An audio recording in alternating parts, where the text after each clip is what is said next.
Siz менә шулай итеп күңелле музыка белән Рөстәм Валиевның язган көйләре белән без үзебезнең концертыбызны кичәбезне дәвам итәбез. Бәйрәмнәр дәвам итә. Чыннан да безнең хөкүмәт бәйрәмендә, безнең үзебезнең бәйрәмебездә дәвам итә. Хөрмәтле дуслар, бүген бәйрәм өстенә бәйрәм дигәндә менә Рөстәм Валиевның иҗат эшчәнлегенә 25 яшь тулган безнең күренекле артистыбызга, күренекле музыкантыбызга чыннан да сезнең белән бундай бәйрәмне бәйрәм итү үзе бер бәйрәм. Хөрмәтле дуслар, Рөстәм Валиевның кем икәнен беләсез инде, сөйләп торырга бәлки күп тә кирәк түгел, әмма ләкин күп кешеләргә аңлатып китәргә кирәк.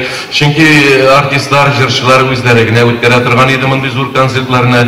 Ул гомергә булмаган үзгә бер концерт итеп кабул итегез, хөрмәтле тамашачылар.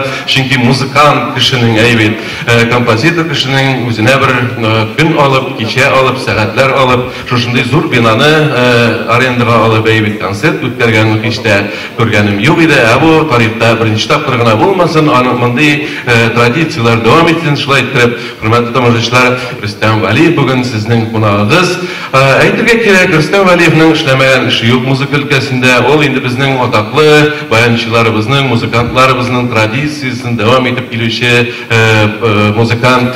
Шулай ук бик күп кенә аның балалар өчендә, уллар өчендә брошюралар да чыкты, музыка китаплары чыкты. Шулай ук аның инде бик күп кенә кассетларын тыңлап беләсез. Инде җырларын әйткән дә юк, җырлары минем белән бергә иҗат иткән җырларда сезнең күңелләргә инде тирән сеңеп калдылар. Аның кайберләрен без белмибез дә ул иҗат иткәнен. Бүген кайбер җырларны сезгә шул җырларны тыңлатып, таныштырып китербез, хөрмәтле тамашачылар. Инде Рөстәм Валиевның бик тә оста гармончы икәнен күпләребез белә. Чыннан да ул безнең республика күләмендә, бөтен Россия күләмендә үткәрелгән конкурсларның лауреаты булды.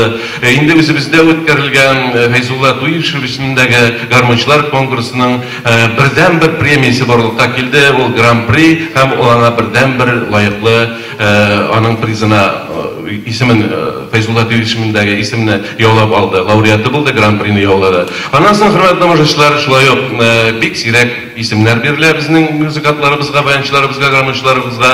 Ул безнең хөкүмәтебез тарафыннан, халкыбыз тарафыннан тирән танылып, аңа Татарстанның халык артисты дигән мактаулы исем бирделәр. Шулай итеп, хөрмәтле дуслар, дәвам итәбез. Сезнең каршыгызда безнең популяр артистыбыз Рөстәм